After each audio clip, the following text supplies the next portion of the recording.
Since showing you guys our new property, we have been getting a ton of questions, and rightly so. So today's video is all about answering your questions and giving more information about what exactly it is that we plan to be doing. Hey everybody, my name is Sam. And I'm Angela, and welcome to our channel. This video is going to be broken up into chapters, so you can check the description below for links to which sections you want to know about the most. Let's catch up anyone who may have missed or didn't hear if I mumble-jumbled the words in other videos. Let's give them the information about our property. What exactly did we buy? Give them some info. So we bought 15 acres of raw land in East Tennessee. Mostly cropland right now, with a few acres of wooded area. There is a spring-fed pond in the woods, which is kind of interesting, as well as a tire dump and an old bottle dump in a part of the woods. Something yet to explore. Yeah, I think that's probably more interesting for you guys. Okay, it is. No, it is more interesting than just a spring-fed pond. There are no buildings, no sheds, anything like that. So this is completely a new blank slate. Yep, raw land, no property improvements, no utilities on site. As of the making of this video, most of the property is covered in soybeans. We put an agreement in with the seller, who was the farmer we bought the land from, that we would let him get his soybeans off even after closing. So we own the property now. We're still giving him access to get them off and harvest them, so long as he smooths out the property and seed drill or plants grass seed in return for us. And by grass seed, I mean a pasture grazing mixture, not like Bermuda grass or some kind of lawn. We're not going to mow 15 acres. The old John Deere wouldn't put up with that. Nope. If you've seen many of our videos in the past, you know that we like to be debt-free and do our projects paycheck to paycheck. So does that mean that we bought this property outright with no debt? I wish. In truth, we used our literal life savings to be able to purchase or go to a bank and through them get a loan and purchase this property. It takes us well outside of our comfort zone as far as how we like to do things, but if you have a dream, sometimes in life there's only one way or a couple of ways to get that dream, and you got to kind of grin and bear it in the meantime. So that being said, on a level of 1 to 10, how scared and nervous and crazy feeling do you have knowing we're in debt for the property? It's not too bad. It's kind of worth it. Okay, I'm freaking out then. A little bit, but I know in the long-term game, Grand scheme of things, yeah. That it'll be worth it in the end. We will have something that we can give our boys whenever we're gone. Mm-hmm. And hopefully with enough property that should they want to build and can't afford it, then we can give them some to do then. Yeah. Yeah, the old adage, they're not making any more property, so it's always a good investment, definitely applies here. Given, I think we are a lot more gun shy or cautious of debt than the average person in America is. So what level of debt we get nervous over, I mean, most people graduate college with more debt than what we're kind of getting jittery over. So all that to say, we do not own the property yet, but we are going to be working as diligently as we can to get back out of debt as soon as possible. Right. Several have asked, since you have all this property, and it is literally 15 times bigger than what you're currently homesteading on, what's your plans with it? Do we plan to sublease it out to farmers, or subdivide it, or just flip it and do a condominium? Shoo. No, this is our dream homestead, our forever dream homestead, that we plan to stay here as long as we're here. Yeah. So we don't plan to sublease it. We don't plan to let any farmers use it. We will probably just put hay on it for now and grow hay. Yep. My brother, who lives out there close by, raises cattle, and he is always in the market for hay. So, hey, we'll make hay while the sun shines and have some to sell for him as he needs to, or just sell it locally. And that is just our right out the gate off the top of our head game plan with this property. It's going to take us a while to wrap our heads around the uses and benefits and possibilities, and probably even longer to come up with money to do all these great ideas.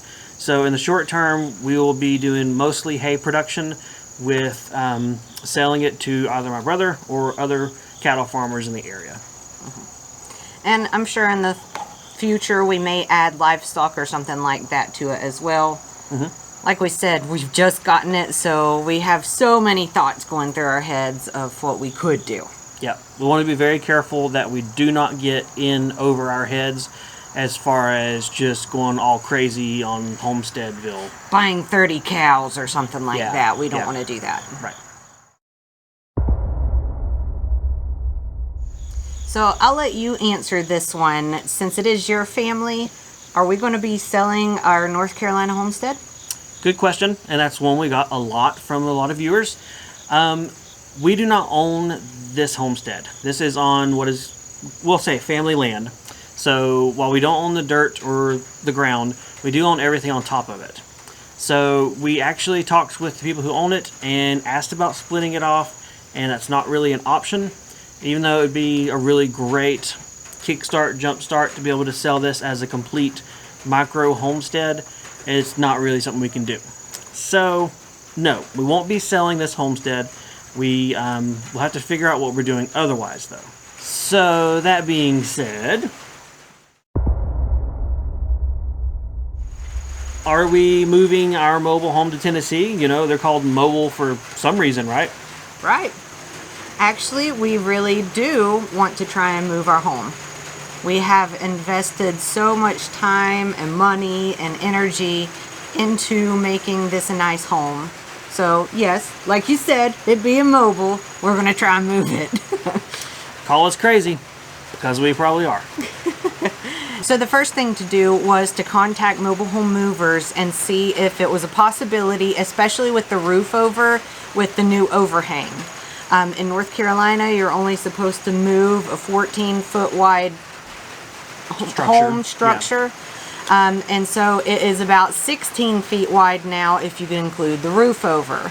After talking with a couple of them, I found one that can cross state lines that was willing to move it with the roof over. Yep, only one that from all of your research. Now this wasn't just, hey, we got a house, you wanna haul it over state lines? It was legit movers, licensed, permits, you know, taking the risk of moving our entire home. We don't want to go with just some guy who has a truck. So I'm not going to drag you guys out. You're probably wondering, cool, you're going to try and move it. How much is that going to cost? Well, the quote we got includes pretty much picking the house up, plopping it into Tennessee, and setting it back up properly, footings and everything. We're looking at $15,000. I'll give you guys a second to quit falling out of your chair, I guess. So yeah, $15,000 is a lot of money, but if you look at how much it would cost to build, it's nothing. If you look at how much, yeah, okay, so if you look at how much it costs to build, that's nothing. If you look at how much used mobile homes go for that are closer and then still move it, we're gonna kind of be back at square one with where we started with this home. We know everything that has been done to this home because we have been through 90% of the house. Yep. So we would like to know what we're getting into. So there is the biggest burning, most common asked question since we ever talked about this journey. We are going to try and move the home. That being said, unless you're sitting on a wad of cash, it's going to take time. We've got to save up the money for it. We've got to sell a dump truck. We got to, you know, do things ourselves. We are not going to go to a bank and get more money. We're not going to go in debt more just for the immediate, you know, click, ta-da. We're okay with waiting a little bit longer and doing things as debt-free as we can. So hopefully that answers all of your questions as far as, are you going to try to move your mobile home? What you guys going to do with it? Yes, we are going to try our best to make that happen. If you have any questions along that line, definitely leave us a comment below. We're pretty transparent. We still like to maintain privacy as much as we can and everything, but we are pretty transparent. So we figured that A lot of people, or several people who watch, may also be curious, how much would it cost to move a single wide? So in our case, about 15,000 bucks, because we have modified it. Right. A regular out of the factory probably would be a lot cheaper. And if you're not crossing state lines, probably a lot cheaper. But that's the price for special permits to, I guess, for extra wide loads and crossing state lines, and also, you know, footings and everything at the destination. Okay, so those were the most common questions that we got asked. Ever since we announced we got property, you know, I think we covered what most people have been curious about and asking us a lot. So, hopefully. Now let's talk about what are the rough next steps. What can they expect? What's the kind of what we know so far? What's the progress or progression of what we need to do? Well, this property has no septic or water. Right. Or electricity. Right. So that is the top 3 things that you have to do. Yep. You got to be able to drink the water. You got to put the water somewhere, and you got to have lights so you can see and put the water places. All right. So I think there's another thing that we forgot to communicate. My fault, because I did that video. Let them know as far as the soybeans and what we are allowed to do and versus what we're waiting to do. So in our contract, when we closed and everything, it was stated that we could put in a driveway. We could put up our fence stakes without the fence and go ahead and get started. Yep. But we want to be respectful of the farmer, and so we are waiting to put in a driveway and trying not to touch as many of the beans as we can, just to let him have a full harvest. Yeah, we're going out of our way to be good neighbors. Right. And, you know, I mean, we're also trying to save money for those rentals. Yeah, and the but it's septic coming. permits and everything else. So as you can probably expect, we have a lot of cool, exciting content coming ahead. We are going to be taking a bare piece of property and developing and building a homestead on it from scratch. And we will do as much of it ourselves as we can. Yes. So everything from water and trenching for water lines, any of that kind of stuff, septic install, or at least pulling your own permits and what that process is, grading, setting up a camper, any kind of stuff. We'll definitely cover all of that.